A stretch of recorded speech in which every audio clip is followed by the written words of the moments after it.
watching Cron On, streaming now from Cron 4, the Bay Area's local news station.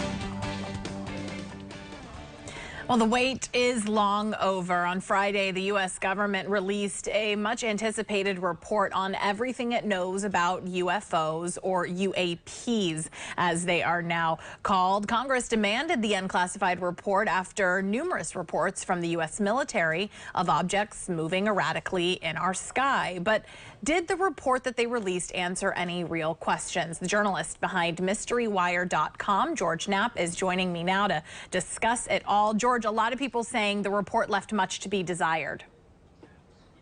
Hi, Noel. Yeah, when we spoke on Friday, of course, the report was not out yet, so we had to guess what may or may not be in it, and I think our guesses were right on the money. Essentially, this 9-page report leaves out a whole bunch of stuff that we already know about the UFO issue.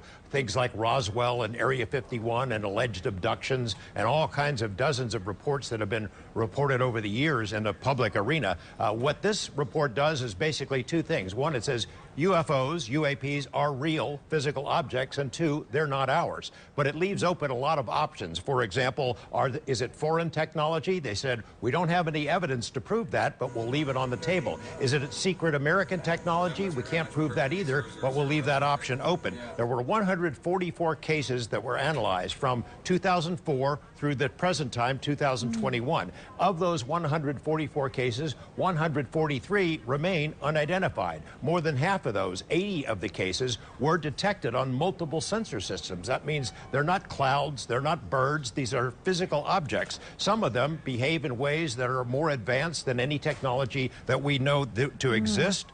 They can accelerate at great lengths. They make incredible aerial maneuvers that we haven't seen before. Some of them don't move around at all, but it's remarkable in that they just sit there up 30,000 feet or so off the East Coast, right near a naval air station. They sit there in high winds and don't move, even though they've got no known propulsion system. So it's a real legitimate mystery. 11 of those cases involved near mid-air collisions by military pilots. There were at least 18 cases that demonstrated advanced technology way beyond anything that we know existed. So the UAP Task Force report released by the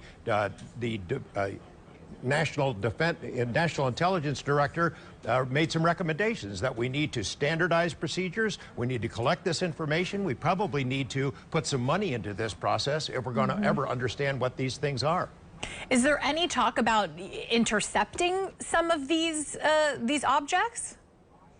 It's not, there's no, nothing is discussed in this report about intercepting. I do happen to know they had some plans to try to do that off the East Coast, the Oceana Naval Air Station. I don't believe they succeeded. However, there are plans being set into place, one of them in particular, the U.S. Air Force, which hasn't said much of anything since the whole UFO flap really heated up 3.5 years ago, has agreed to, and I guess they already started it last November, setting up essentially UFO monitoring stations in places where they've seen these things pop up over and over again. There is going to be a centralized collection process set up within the UAP task force, they've sent out a directive to all military units from the Undersecretary of Defense on Friday after this report came out and said, look, everybody needs to get on board with this. Pilots who are worried about reporting these things need to get over the stigma. We want all of this information to come into a central belly button so it can be analyzed properly in the future. I mean, it really is a stigma, right? You say there's only been 141 reports that they actually were analyzing in this, but safe to say there's likely more that have been seen that haven't been reported due to that stigma? Oh my gosh, yes. I mean, I know personally of pilots who were flying in these areas where they were seeing them almost every day during 2014 and 2015, and they would just kind of look the other way because they felt it was a career killer to report something like this. So they're making it directly known to these pilots, aviators, and others that there's not going to be any consequences for reporting it. In fact, it's expected. So it's kind of an exciting time. I know a lot of people are disappointed about what it was not included in this report, but it represents a real shift in attitude on the part of the military. No more swamp gas, no more weather balloons type debunking explanations. They really want to get to the bottom of it. Well, you know, for you, being someone who has followed this so closely, what kind of main questions do you have left? I'm sure there's many.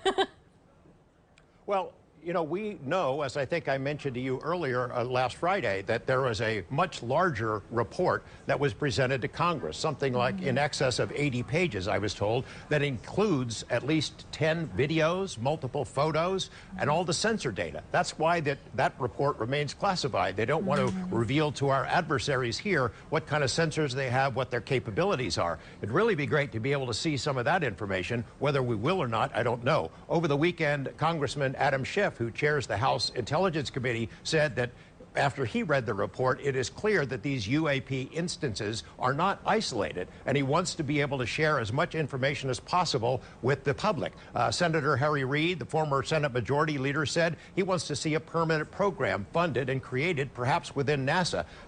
Former Senator Bill Nelson, who's now the head of NASA, said he has read this report. He was impressed by it, and he said, not coincidentally, that he does not believe we are alone in the universe. And then Senator Marco Rubio commented over the weekend, we need to get a grip on this and figure out this mystery. He says this is just the first step in a long journey to try to figure out what these things are. Well, and I think there's lots of talk lately, you know, about multiplanetary lifestyles from, you know, people like Elon Musk, and you know, they want us to be exploring our universe a little bit greater. But like you said, there's stigmas, and you know, some people might still say, oh, there's no way, you know, we are the only ones on in this universe. What should the general public take away from this report? Well, that there has been a shift in the attitude of the U.S. military. The Pentagon has debunked all this for a long time. Since 1969, when Project Blue Book ended, they've been saying this is not a matter of national security. We don't see any benefit in studying this further. Forget about it, everyone, move on. Well, behind the scenes, the Pentagon for decades has confided in other departments that it is real, that these things are not fictitious, that they're physical objects, they're craft. We don't know where they're from, and we should find out. Now, instead of having one narrative behind the scenes and telling the public something else, they're saying we need to get on board on this. It's finally time to figure it out. That's a major shift in attitude from what we've seen for the last 74 years. I feel like we might be getting into this a little late, but better late than never, right?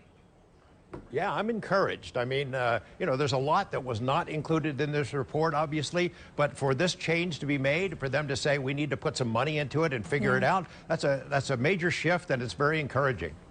George, thank you so much for all your insight. Appreciate it. Thanks, Noel.